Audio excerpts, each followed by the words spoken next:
Okay तो हमारा first purpose क्या हुआ डॉक्यूमेंटेशन का कि हमने जो भी कंक्लूजन निकाला है उसका बेसिस रहता है किस बेसिस पे हमने निकाला है उसका एविडेंस रहता है हमारे पास में डॉक्यूमेंटेशंस। क्लियर सबको? फर्स्ट।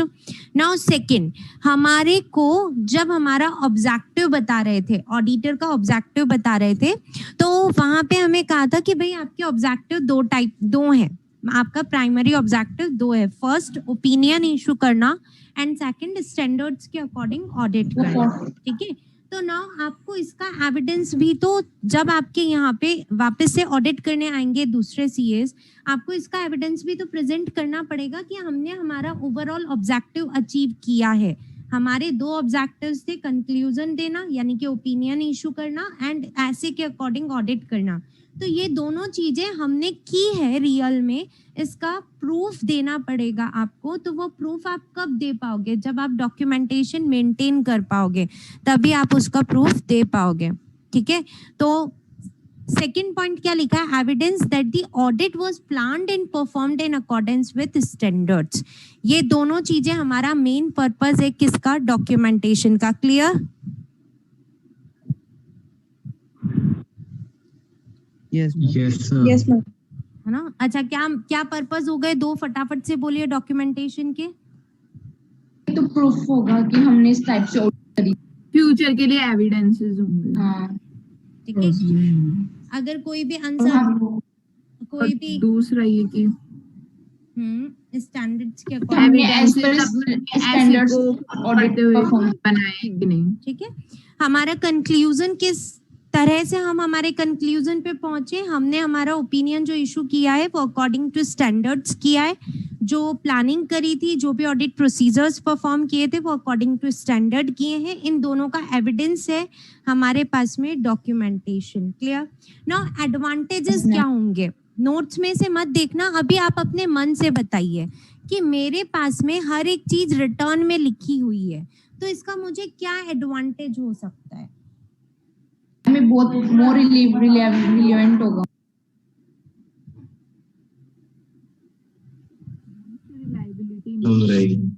हमें एक तो था ना कि अपने को हर चीज रिटर्न होती है, तो एक हर चीज का प्रूफ होता है हमारे पास। तो फ्यूचर में अगर कोई भी मान लो हमारे एक्सटर्नल इंस्पेक्शंस हो रहे हैं, तो हम वहां पे हर जगह प्रूफ्स दे सकते हैं, राइट? है ना? नाउ सेकेंड चीज मैंने आपको बताई थी कि भाई ऑडिट मैं करने नहीं जाती हूँ, मेरे असिस्टेंट्स को भेजती हूँ, मैं तो एट दी एंड जाऊंगी, सारे छोटे मोटे काम निपट जाएंगे, उसके बाद में मैं मेन ऑडिटर वहां पे जाएगा। तो नाउ डॉक्यूमेंटेशन वो लोग करेंगे, तभी तो मैं उनके काम को सुपरवाइज कर पाऊंगी। जब उन्होंने हर एक चीज लिखी होगी तभी तो मैं उनके काम को क्या कर पाऊंगी? सुपरवाइज कर पाऊंगी, उनके काम का इंस्पेक्शन कर पाऊंगी, क्वालिटी कंट्रोल कर पाऊंगी कि आपने अच्छे से काम किया या नहीं किया। सेकंड, जब भी डॉक्यूमेंटेशन होता है, जब भी लाइक परचेज प्लानिंग के अंदर ही हम लिख के दे देते हैं कि परचेजेस का वर्क कौन करेगा। मैंने क्या किया था? ड्यूटीज का सेग्रीगेशन कर दिया था कि परचेजेस का काम मिस्टर ए करेंगे, सेल्स का काम मिस्टर बी करेंगे।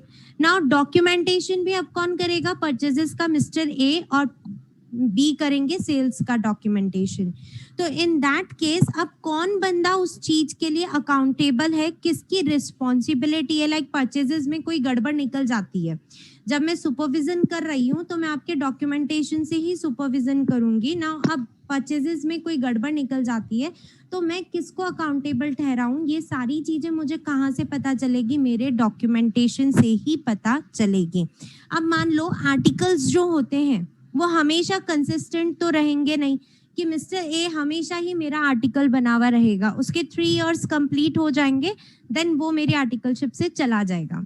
अब मेरे पास में न्यू आर्टिकल्स आएंगे, ठीक है, तो न्यू आर्टिकल्स आएंगे तो मुझे उन्हें जीरो से नहीं सिखाना पड़ेगा। मैं क्या करूंगी? मैं उनको लास्ट ईयर के वर्किंग पेपर्स पकड़ाऊंगी। डॉक्यूमेंटेशन का ही दूसरा नाम है वर्किंग पेपर। वर्किंग पेपर पकड़ा दूंगी कि ये देखो आपके पास में थियोरेटिकल नॉलेज तो है ही, ऑडिट होता कैसे है, अब आप इस वर्किंग पेपर को देखो कि ऑडिट लास्ट ईयर हमने कैसे परफॉर्म किया था, इस तरीके से लास्ट ईयर परफॉर्म किया। तो अब आपको जाकर के इसी तरीके से प्रोसीजर्स अप्लाई करते हुए ऑडिट करना है। अब मुझे क्या हुआ, मेरा काम थोड़ा कम हो गया, उनको जहाँ पे प्रॉब्लम आ रही है केवल वहीं पे मुझे इंटरफेरेंस करने की नीड हुई। ठीक है, क्लियर, समझ में आया सबको क्या क्या मेरे एडवांटेजेस हुए? Yes ma'am.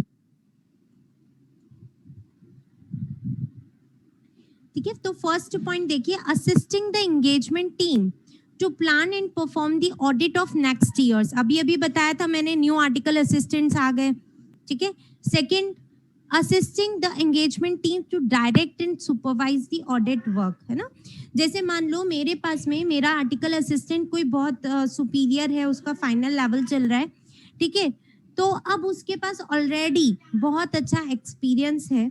तो अब मुझे मेरी एंगेजमेंट टीम को कैसे डायरेक्ट करना है, कैसे सुपरवाइज करना है, मुझे खुद को यानी सीए को भी कैसे मेरी एंगेजमेंट टीम को डायरेक्ट करना है, कैसे सुपरवाइज करना है वर्क को, ये हर एक चीज मैं आपके डॉक्यूमेंटेशन में दिख करके ही करूंगी।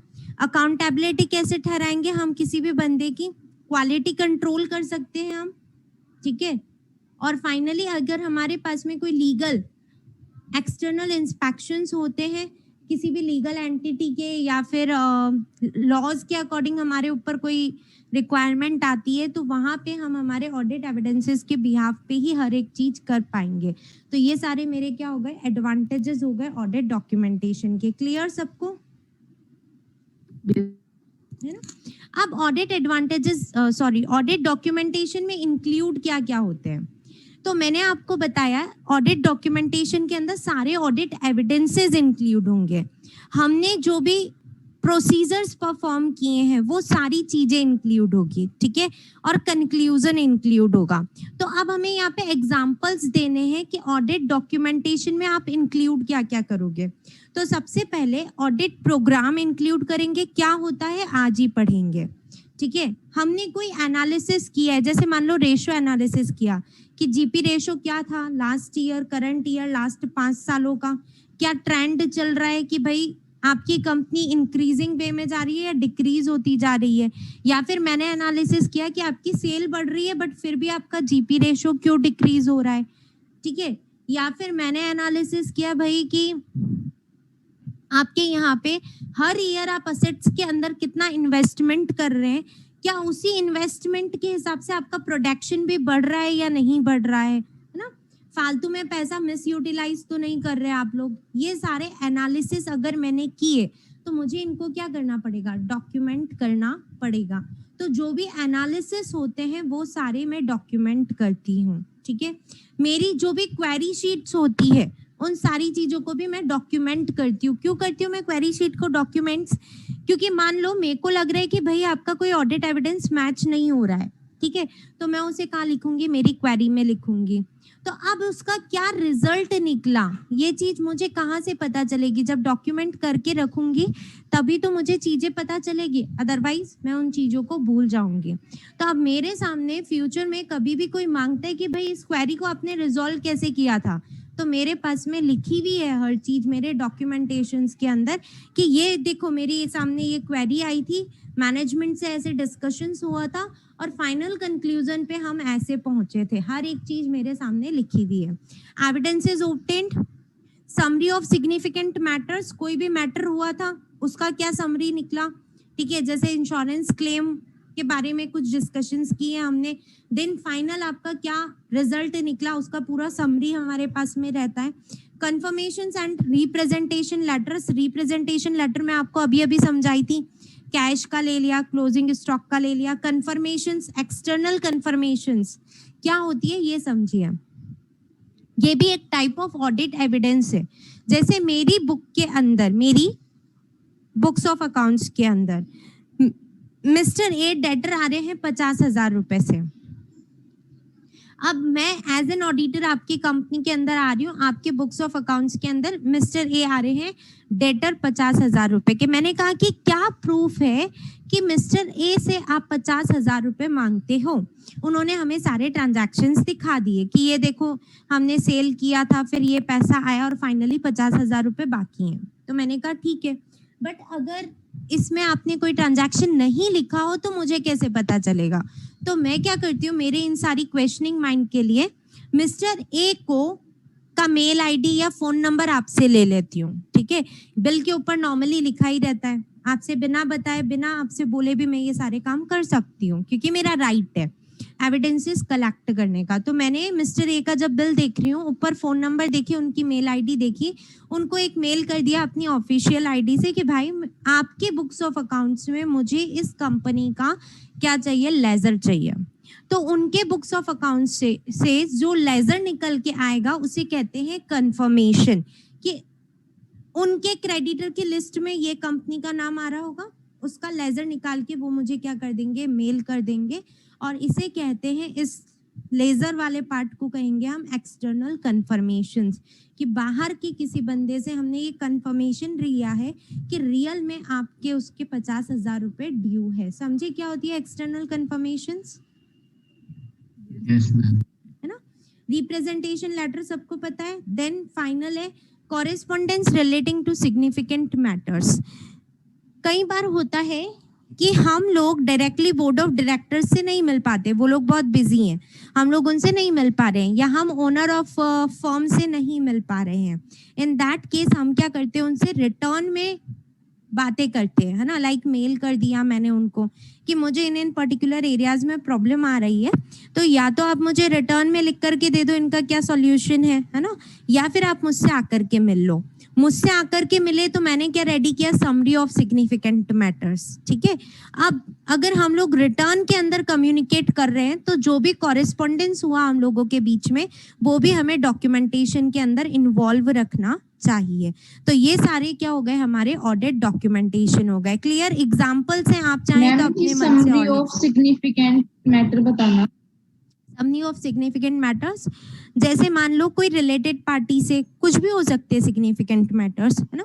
कोई रिलेटेड पार्टी से आपके बार बार ट्रांजैक्शंस हो रहे हैं ना, मुझे लग रहा है कि आप उस रिलेटेड पार्टी से प्रॉपरली मार्केट वैल्यू पे गुड्स नहीं खरीद रहे हो, है ना। अगर आप किसी अननोन पर्सन से ये गुड्स खरीदोगे तो आपको 50 रुपए का मिलेगा, बट आप उससे खरीद रहे हो तो आप 52 रुपए का खरीद रहे हो। फिर भी आप उस बंदे से खरीद क्यों रहे हो? आपकी ऐसी क्या मजबूरी है कि आपको उससे खरीदना पड़ रहा है और आपका लॉस, आपके लॉसेस को इंक्रीज कर रहे हो या प्रॉफिट को डिक्रीज कर रहे हो? ठीक है, ये क्या हुआ मेरे लिए, एक सिग्निफिकेंट मैटर हुआ। ठीक है, नाउ मेरी इस चीज का क्या कंक्लूजन निकला, इस सारी चीज को मैं क्या लिखूंगी, एक रिटर्न के अंदर नोट बना लूंगी पूरा, उसे हमने कहा है यहाँ पे summary of significant matters. Evidence मतलब ऑडिट एविडेंस। हाँ, ये टाइप ऑफ ऑडिट एविडेंस ही है। हाँ, ये एक एविडेंस ही है। जो भी यहाँ पे नाम लिखे हैं ना, ऑलमोस्ट सारे एविडेंस ही है। क्वेरी शीट क्या हुई, एक तरह से एविडेंस ही हुई कि मेरे क्वेरी का क्या रिजल्ट निकला। एविडेंसेस ऑब्टेन्ड खुद ही लिख दिए इन्होंने, सेल्स बिल हो गए, परचेज बिल हो गए, एनालिसिस किसका है, प्लानिंग का एनालिसिस है या फिर इंटरनल कंट्रोल्स को चेक करके एनालिसिस किसी का भी हो सकता है। एनालिसिस यहाँ पे किसी का भी हो सकता है। जैसे मान लो मैंने आपकी यहाँ पे रेशियो एनालिसिस किया, तो वो पूरा ratio analysis is also my audit documentation. जैसे जीपी रेशियो, सेल्स रेशियो का एनालिसिस किया, है ना, तो that is my audit documentation. Okay, आपने इंटरनल कंट्रोल्स का एनालिसिस किया तो that is also audit documentation. Ma'am yes ma'am, जैसे जो ओपिनियन इशू करेगा ऑडिटर लास्ट में, तो वो भी तो डॉक्यूमेंटेशन में आएगा ना? बिल्कुल आएगा। आप यहाँ पे नेक्स्ट पॉइंट लिख सकते हैं, कंक्लूजन रीच्ड, ना, या opinion issued on the basis of audit evidences collected. इसमें ये कोई लिस्ट जो मैंने दी है, ये ऐसा नहीं है कि बस यही चीज है, इसके अलावा भी बहुत सारी चीजें, हमें तो सिर्फ एग्जाम्पल देने थे तो लिख दिया हमने। Okay ma'am, can you explain third point again? Issues memorandum. Memorandum का मीनिंग है यहाँ पे क्वेरी शीट्स। जो भी हमारी क्वेरी शीट्स होती है कि हमें कहाँ पे क्या क्या प्रॉब्लम आ रही है, लाइक परचेजेस के अंदर मुझे इन 5 ट्रांजैक्शंस के एविडेंसेस नहीं मिले, तो वो सारी मैंने मेरी कहाँ पे लिखी है, क्वेरी शीट के अंदर लिखा है। वो क्वेरी शीट मैं आपके साथ में बैठ कर के सॉल्व भी कर सकती हूँ। अगर आपका और मेरा कम्युनिकेशन नहीं हो पा रहा तो मैं आपको इशू कर सकती हूँ कि इन सब का जवाब लिख करके मुझे कल वापस से रिटर्न दे देना, ठीक है। तो दैट इज क्वेरी शीट। और ये क्वेरी शीट का क्या रिजल्ट निकला, उन्होंने क्या जवाब दिया, ये सारी चीजें भी हमें डॉक्यूमेंट करके रखनी पड़ती है। Yes Yes, ma'am. मैम जैसे अभी आपने बताया कि है ना, जैसे आपने अभी बताया कि अपन किसी रिलेटिव से महंगे में खरीद रहे हैं तो अपनी क्या मजबूरी है, तो वो तो अपनी मर्जी है ना, अपन किसी से भी खरीदे, इससे इनको क्या मतलब है? देखो, अगर आप रिलेटेड पार्टी से अनएक्सेसिव प्राइस से खरीद रहे हो तो हमें हमारी ऑडिट रिपोर्ट में बताना पड़ेगा कि आप अनरीजनेबल प्राइस का पेमेंट कर करके रिलेटेड पार्टी से क्या ले रहे हो, गुड्स परचेज कर रहे हो। क्यों? क्योंकि इसके आपके फाइनेंशियल परफॉर्मेंस पे इफेक्ट आ रहा है। मेरे फाइनेंशियल यूजर्स है गवर्नमेंट, तो आप गवर्नमेंट को चीट कर रहे हो, आप प्रॉफिट कम करके टैक्सेस का कम पेमेंट कर रहे हो। मेरे फाइनेंशियल यूजर्स है शेयर होल्डर्स या इन्वेस्टर्स, है ना, तो आप उनको चीट कर रहे हो, उनका प्रॉफिट रिड्यूस करके आप डिविडेंड का पेमेंट कम करोगे उन्हें, और आप यहाँ से सीक्रेट रिजर्व्स बना सकते हो, या फिर आप यहाँ पे कैश का मिस अप्रोप्रिएशन कर सकते हो। कैसे कर सकते हो? वो आपकी रिलेटेड पार्टी है, आप उन्हें मन से बोल सकते हो कि यार तुम मुझे है ना 50 रुपए पे नहीं 52 रुपए पे बिल इशू करना, पर मैं पेमेंट आपको 50 रुपए 25 पैसे से कर दूंगी, ठीक है। आपको भी बेनिफिट हो रहा है ना, 25 पैसे एक्स्ट्रा मिल रहे हैं, और बाकी 1 रुपया 75 पैसा मैं मेरे पॉकेट में डाल लूंगी। और हम क्या करेंगे, बिजनेस से तो पूरे 52 रुपीज का आउटगोइंग दिखाएंगे, तो यहाँ पे फ्रॉड के चांसेस क्या हो गए, इंक्रीज हो गए। तो इसलिए हमें ये चीजें रिपोर्ट करनी होती है हमारी ऑडिट रिपोर्ट के अंदर, ठीक है। इसी के साथ में आप अगर आप इनकम टैक्स जब पूरा कर लेंगे तब आपको वहां पे भी पढ़ने को मिलेगा कि अगर आप आपके रिलेटेड पार्टी से BNP चैप्टर जब आप पढ़ेंगे, बिजनेस एंड प्रोफेशन, तो वहां पे एक सेक्शन भी पढ़ेंगे कि आपको रिलेटेड पार्टी से जो भी आप ट्रांजैक्शंस कर रहे हैं वहां पे ऑडिटर का ड्यूटी है कि ऑडिटर ये चेक करे कि वो ट्रांजैक्शंस फेयर प्राइस पे तो हो रहे हैं ना। फेयर प्राइस का मतलब कि अगर आप वही चीज किसी अनरिलेटेड पार्टी से परचेज करें तो कितने रुपए में परचेज करेंगे, उतने रुपए में ही इससे परचेज कर रहे हैं ना, ठीक है। ये सारी चीजें हमें चेक करनी होती है और इनका रिपोर्टिंग भी हमें करना कंपलसरी होता है as per income tax act, ठीक है। तो ये सारी चीजें हम हमारे डॉक्यूमेंटेशन में इंक्लूड करके रखते हैं। मैम नॉन रिलेटेड से भी अगर ज्यादा में खरीद रहे तो भी वो भी रिपोर्ट करना होता है? नहीं, देखो, नॉन रिलेटेड से ज्यादा में खरीद रहे हो तो उसका रिपोर्ट नहीं होता है, क्योंकि वो आपकी अनरिलेटेड पार्टी है ना। वहां पे कोई भी रीजन हो सकता है, मार्केट प्राइस इंक्रीज हो गई, मार्केट के अंदर उस चीज का अनअवेलेबल होना, तो वो वैसे भी आपको ज्यादा ही प्राइस पे देगा, ठीक है। तो अनरिलेटेड पार्टी से जैसे फ्रॉड तो वहां पे भी हो ही सकता है ना, जैसे फ्रॉड तो बिल्कुल वहां पे भी हो सकता है। अगर बहुत ही ज्यादा अनरीजनेबल है तो हमें वहां पे ऑब्वियसली हमारा क्वेश्चनिंग माइंड चला करके वहां की चीजों को रिपोर्ट करना है। बट थोड़ा बहुत अनरीजनेबल है, जैसे मान लो आप बैंक से लोन लेने गए या फिर आपने बैंक को प्रेफर नहीं किया, आपने किसी भी पर्सन से, क्योंकि बहुत सारे लोग भी लोन देने का काम करते, किसी भी पर्सन से लोन ले लिया, ठीक है। नॉर्मल रेट ऑफ रिटर्न है आपकी नॉर्मल रेट ऑफ इंटरेस्ट है आपका 10%, जो मार्केट से भी आपको मिल जाएगा। बट आपका सिबिल स्कोर इतना अच्छा नहीं है कि बैंक से आपको लोन दे, तो आपने क्या किया, किसी पर्सन से, आपके फ्रेंड हो गया या कोई भी बंदा जो मार्केट के अंदर लोन प्रोवाइड करता है, उससे आपने ले लिया। उसने कहा कि मैं तुम्हें 10 पे नहीं दूंगा, मैं तुम्हें 12% पे दूंगा, ठीक है। उसका पूरा रिटर्न एग्रीमेंट है हमारे पास में, ठीक है। तो इन दैट केस हमें वो चीज माननी पड़ेगी कि आपने वहां से लिया है, 12% पे लिया है, रिटर्न एग्रीमेंट है उसका। तो एविडेंसेस हमें सारी चीजें ये बता रहे हैं, ठीक है। और जो नॉन रिलेटेड पर्सन होते हैं उनके साथ में थोड़ा सा मुश्किल होता है ये सारी चीजें करना। आप जो इंटरेस्ट का पेमेंट कर रहे हो उस पर TDS भी कट कर रहे हो, चाहे मुझे मन में पता है कि भाई यहाँ पे कुछ ना कुछ गड़बड़ है, बट मेरे एविडेंसेस अगर इसके खिलाफ नहीं जा रहे तो मैं यहाँ पे अब कोई ऑब्जेक्शन आपसे नहीं कर सकती। बट अनरीजनेबल है, इंटरेस्ट ही बहुत ज्यादा अनरीजनेबल है, वो 20% चार्ज कर रहे हैं, तो ऑब्वियसली मैं मेरे रिपोर्ट के अंदर ये लिख के दूंगी कि यहाँ पे interest payment excessively unreasonable rates पे हो रहा है, आप सोर्सेज ऑफ फाइनेंस को चेंज कर लेना चाहिए आपको, है ना। ठीक है, इन्वेस्टर्स को ये बता दूंगी कि यहाँ पे ये चीज गड़बड़ हो रही है। इधर भाई ने क्या किया है यहाँ पे? माइक म्यूट करो जिसका भी ऑन है। ठीक है, अच्छा, लो रेट्स पे भी कर सकते हो आप परचेजेस, ऐसा कंपलसरी नहीं है कि हाई रेट्स ही। मैं आपको एग्जांपल दे रही हूँ हाई रेट्स का, बट ये भी हो सकता है कि आप रिलेटेड पार्टी से लो रेट पे परचेजेस करो क्योंकि आपको प्रॉफिट ज्यादा दिखाना है। ओके, क्लियर सबको ऑडिट डॉक्यूमेंटेशन? यस। अच्छा, नाउ क्वेश्चन नंबर 2 कर लेते हैं, थर्ड फोर्थ कल करेंगे।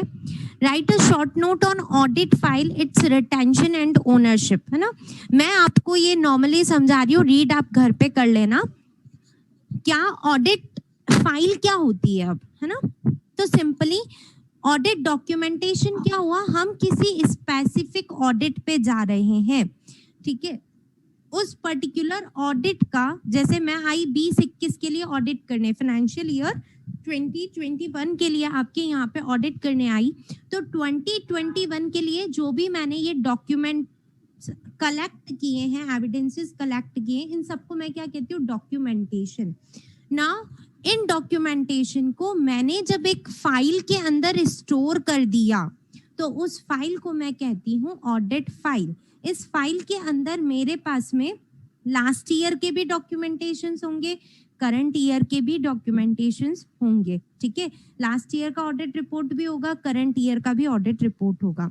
तो इसे हमने क्या कह दिया, ऑडिट फाइल कह दिया। जब भी हमने डॉक्यूमेंटेशन को किसी एक फाइल के अंदर अटैच कर दिया, चाहे फिजिकल फॉर्म में करो चाहे इलेक्ट्रॉनिक फॉर्म में करो, तो उन सारी चीजों को एक साथ रख देना क्या हो जाता है, हमारा ऑडिट फाइल बन जाता है, ठीक है।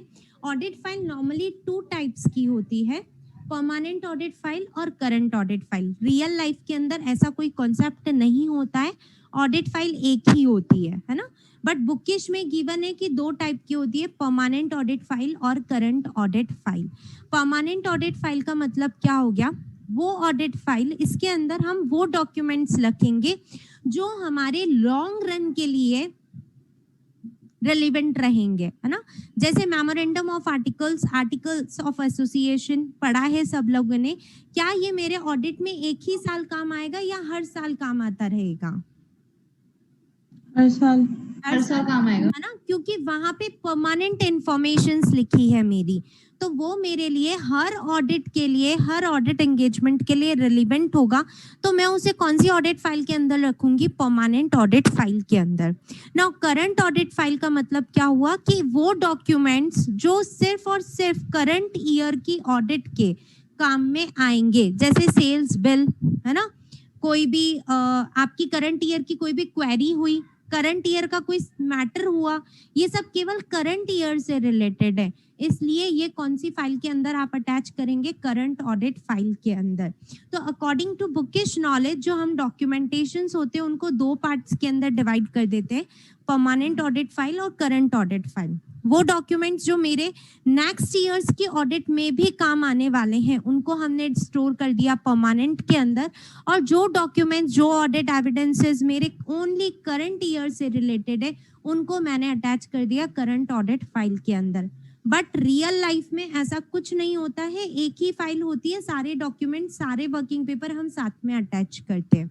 नाउ ये ऑडिट फाइल का फिजिकली स्टोर करना कोई कंपलसरी नहीं है, आप इलेक्ट्रॉनिकली यानी आपके लैपटॉप के अंदर, कंप्यूटर के अंदर फोल्डर्स बना करके भी हर एक चीज को स्टोर कर सकते हैं। क्लियर सबको ऑडिट फाइल? कॉस्टली क्लास का ज्वाइनिंग आ गया। हाँ, ओके, चलिए ठीक है, तो हम कल से कंटिन्यू करते हैं नंबर 2। यस मैम, ये जो ऑडिट फाइल है वो रखता कौन है, ऑडिटर और कंपनी? नहीं, ऑडिटर रखेगा। हम इस चैप्टर में जो भी पढ़ रहे हैं सब कुछ ऑडिटर के लिए पढ़ रहे हैं, ये सारी चीजें कॉन्फिडेंशियल रहेगी और ऑडिटर ही रखेगा इन सबको। Okay, ma'am. ओके चलिए, थैंक यू मैम। वेलकम।